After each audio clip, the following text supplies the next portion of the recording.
Thank you.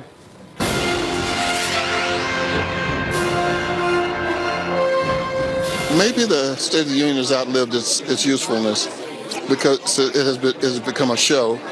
And when it's over, there's very little policy extracted from what the president said. Just his rhetoric of undermining our immigrant communities, talking about the wall again, you know, it was an opportunity to move past that. His foreign policy part of the speech was just ridiculous, I thought. It was an isolationist policy. Well, Democrats largely critical of the address last night, not seeming to buy the call for unity and bipartisanship. Joe Manchin stood up, saw him once or twice. Xochitl Hinojosa is the communications director of the DNC. Great to see you. How you doing? Live in Washington on the morning after, and thank you for your time. Good morning. Thanks so much for having me. Tell me something you liked last night. Well, I think that this speech wasn't about unity. This was just red meat for his base. But one of the things that he talked about was infrastructure and paid leave. Now, he hasn't done anything on those two issues the 2 years that he has been in office. Those are issues that Democrats would love to work with him on, but we haven't seen anything from this administration. Another thing that I think that was omitted from the State of the Union, a very important issue, was a shutdown. There were almost 1 million workers who were impacted. They didn't get checks for a month, and the president didn't even have an apology for them. That is very concerning. Instead, you heard a bunch of divisive rhetoric from him, things that the American people don't want to hear. They want our country to come together, and this is also why they voted for Democrats in November. He put out the olive branch. See, you didn't like anything last night. That's why. Well, I would have loved a proposal. I would have loved a proposal and meat on the bones on infrastructure and paid leave and issues of that sort. Here's the deal on border security. There is a deal to be had. You look at the list that each side is requesting. I mean, you're that close to saying, hey, look what we have done for national border security. Well, I am hopeful for our country that we do not have another government shutdown. That's not what the American people want. Only 24% of Americans. I didn't ask you about it. I said a deal on border security. I'm making the case that it's there for the taking. Why not just go ahead and do it? Well, but what I'm saying is that there's a threat of another shutdown if he continues to push the wall. Democrats are serious about border security, and we are serious in the sense that, we understand that there should be investments in technology, that there should be investments in immigration judges. These are the things that we believe that you can invest in and have meaningful border security. But a wall is not one of them. And last night you said I don't need a concrete wall, right? See-through slats, I think, is the latest derivative of it. All right, we'll leave it alone. I'm not going to get a yes out of you on that. What about Elizabeth Warren, American Indian, on a Texas State Bar Forum from 1986?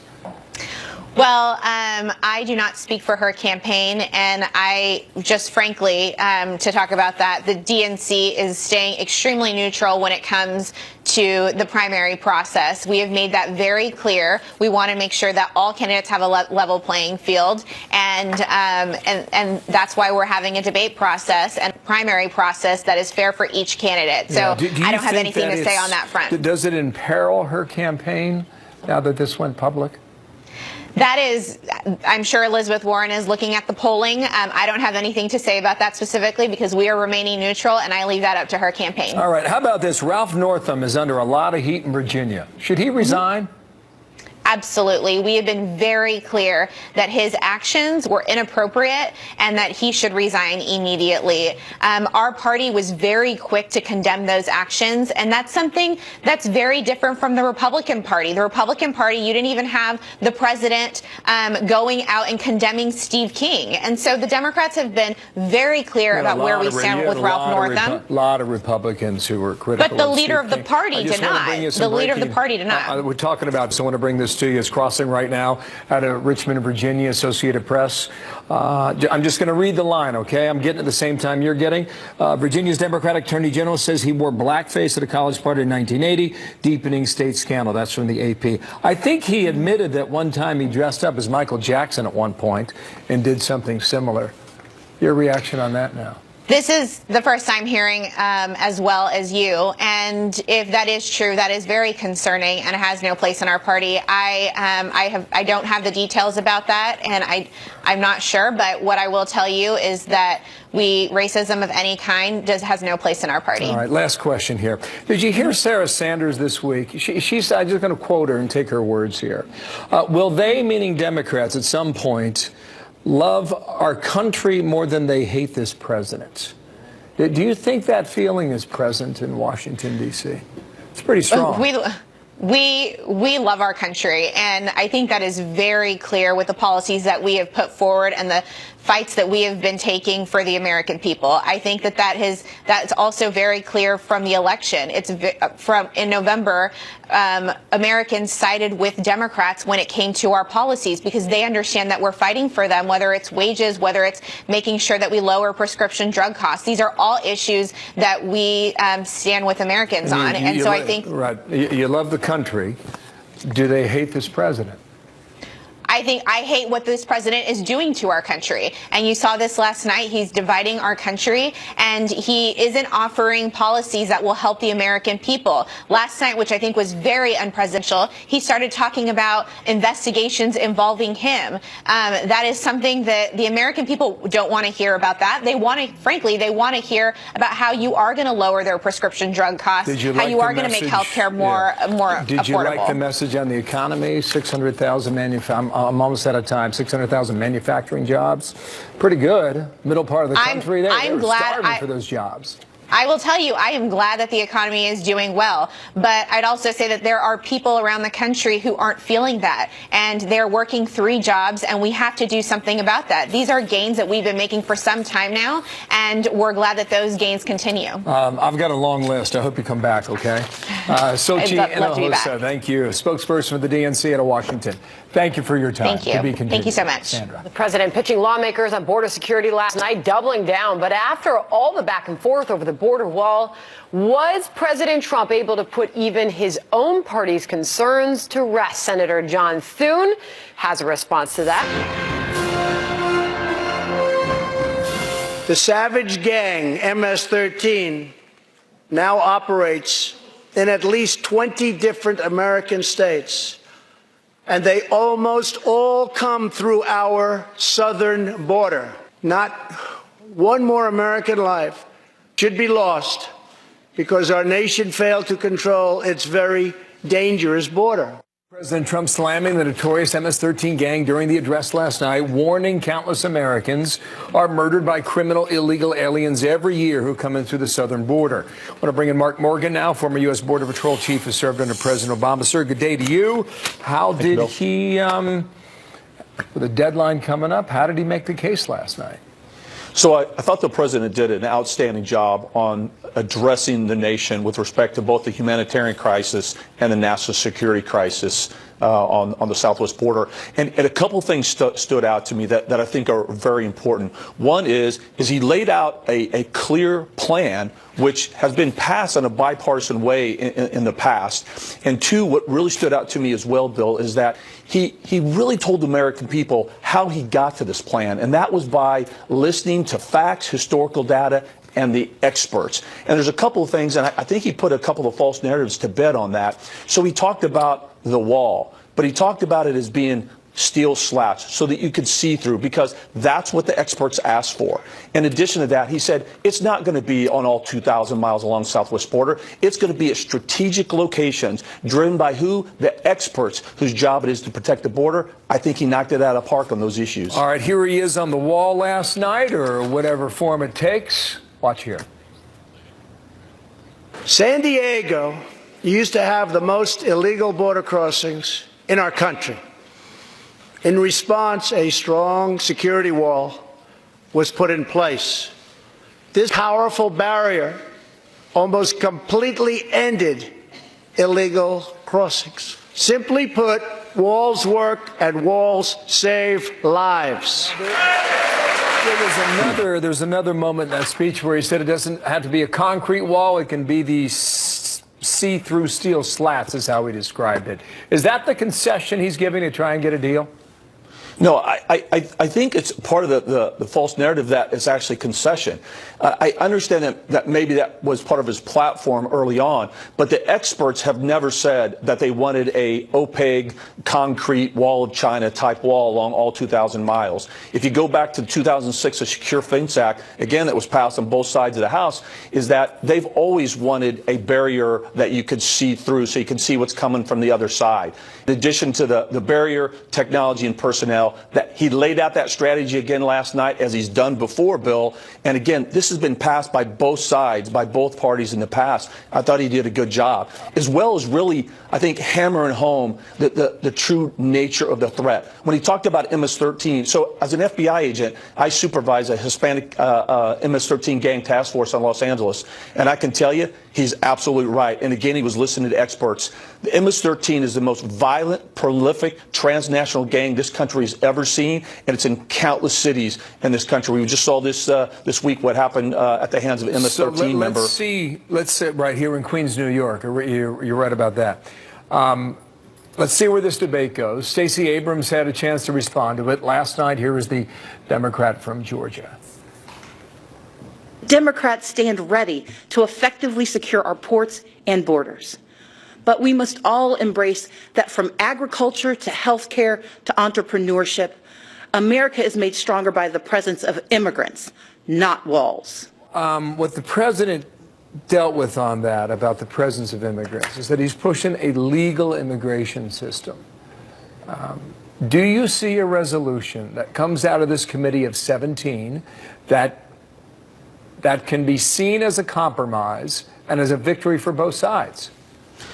You know, Bill, I wish I could say yes, but so far what's been out there, I don't have hope. You have the Speaker of the House that laid down the gauntlet and almost has made a mockery out of what not just the president has asked for, but what the experts have asked for, that physical barrier, by saying no wall. She's laid down that gauntlet. You know, a statement by her as well, that no wall. It doesn't make sense. The experts are saying, so we need technology, yes. We need personnel, yes. And we need a physical barrier. I don't understand. They've passed that, and they've agreed to the pass on that. Why is it different now that all of a sudden they'll support two elements of that multi-layer strategy, but not a physical barrier? It doesn't make sense. You're not optimistic then, are you? No, Bill, I'm not, unfortunately. Let's see what decision is made if that's the case. Mark Morgan, thank you for your time in Washington, D.C. Thank you, sir. Thanks, Bill. Sam. Meanwhile, this morning, we are awaiting court action in the Jamie Kloss kidnapping case. The suspect accused of holding the Wisconsin teen captive after killing her parents. Now, moments away, he is facing a judge. What we are expecting in that courtroom this morning. Also, President Trump making a pitch for bipartisanship. Democrats remain largely unimpressed with what he had to say. The DNC communications director will weigh in. We'll talk to her coming up next. Stay tuned. There's always going to be resistance when you look at some of the things that the Democrats refused to stand for. The fact that the State of the Union is strong. When you see the Democrats not standing for that, I mean, those are things we can all remain free pending her appeal.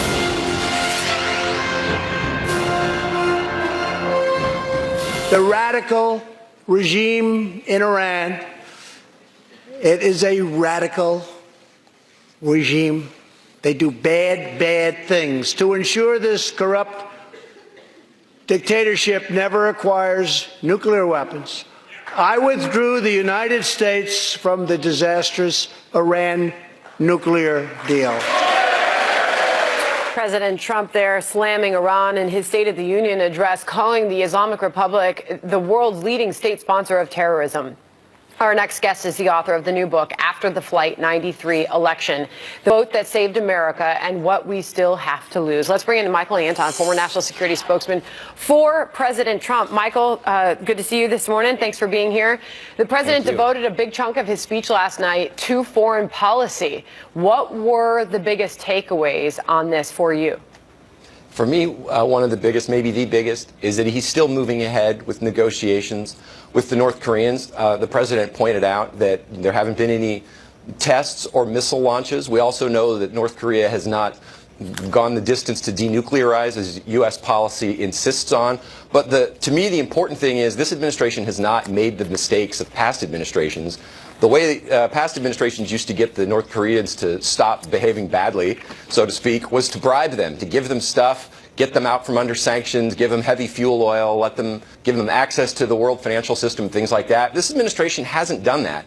The fact that it really hasn't taken the pressure off and yet still is maintaining dialogue with the North Korean government is notable and impressive, and it's something that we haven't seen before. And I know there are a lot of skeptics out there that say, well, if they haven't given everything up yet, where is this going? But it seems like it's still going in a positive direction, and we all ought to at least be cautiously optimistic. Well, we heard the president there slamming Iran as the world's leading sponsor of terror. Talking about ISIS, Secretary of State Mike Pompeo was talking this morning about just that. Here's the latest from him. In this new era, local law enforcement and information sharing will be crucial, and our fight will not necessarily always be military-led. That's why President Trump's announcement that U.S. troops will be withdrawing from Syria is not the end of America's fight. An interesting point from Pompeo. That was a short time ago this morning, Michael. Right. Look, the president, I know this upset some people, his decision to get out of Syria. It didn't upset his supporters, or the people who really paid attention to the president's rhetoric all throughout the campaign. He said he supported a limited U.S. military presence in the fight against ISIS, in the destruction of the physical caliphate, but not as a long-term matter, and certainly not to get in any way involved in the Syrian civil war. He's following through on that promise. And of course, the Secretary of State is right in that the physical caliphate is mostly destroyed, 99% or something like that. But ISIS as an organization still exists. The fighters will go underground, and it will become much more primarily an intelligence and a law enforcement matter to track them down than it is a military matter to take over territories, states, cities, and towns, which has mostly been accomplished. Meanwhile, the president making news on North Korea last night, he said this. If I had not been elected President of the United States, we would right now, in my opinion, be in a major war with North Korea. He's obviously, Michael, touting the success that he sees that he and his administration have made when it comes to North Korea. The news he made was that this long-awaited second summit with Kim Jong-un will indeed be happening February 27th and 28th in Vietnam. Well, think about where we were the first year of the Trump administration, 2017. The North Koreans sort of woke up from a quiet period and started acting very belligerently. We had a lot of missile tests, nuclear tests, all kinds of belligerent action happening. And the president used some tough rhetoric against the North Koreans, which many of his critics criticized, but also always followed that up by saying, I'm willing to talk if you are, but some of this bad behavior's got to stop in the meantime. Now, here we are, more than a year later, and we've come just a tremendous way. We still don't know what the end of the road is. We know the North Koreans haven't fully fulfilled any of their denuclearization pledges. But again, we haven't bribed them like we used to do. We haven't paid them to stop. And they're still willing to talk. And the process seems at least to be moving in the right direction. So I think we should all, as I said before, be cautiously optimistic. We certainly are in a much better spot now than we were at the end of 2017. Well, the president also said, described his relationship with Kim Jong-un as a good one. Final thoughts, is that perhaps too much optimism for the president and the relationship there? I think he should always be cautious in knowing that he's dealing with a dictator who is, not out to make a good deal for our side. He's out to make a good deal for his side. He's also the head of a regime that has routinely cheated past administrations, and that's a threat to its neighbors and our allies. So, I'm sure the president is cautious, but he's also a negotiator. And I think he knows that to say publicly, after he has had some positive talks, to be, overly critical of someone he needs to go back to the table with and talk to isn't helpful. So the good relationship, as long as it's focused on narrow grounds and getting what our country needs, I think that's a net positive, as long as it's seen clearly and the regime is seen clearly for what it is, which is not a friend. Well, that will be certainly the next move that will be happening. North Korea, that meeting happening at the end of the month. Michael, Anton, thank you. President Trump asking lawmakers from both parties choose greatness over gridlock. His appeal for bipartisanship coming as he faces criticism from within his own party. Was he able to move the needle? Senator John Thune is going to react on that coming up live. Plus, the president defending his immigration policies, saying walls save lives. We will be speaking to a former U.S. Border Patrol chief who served under President Obama about that next.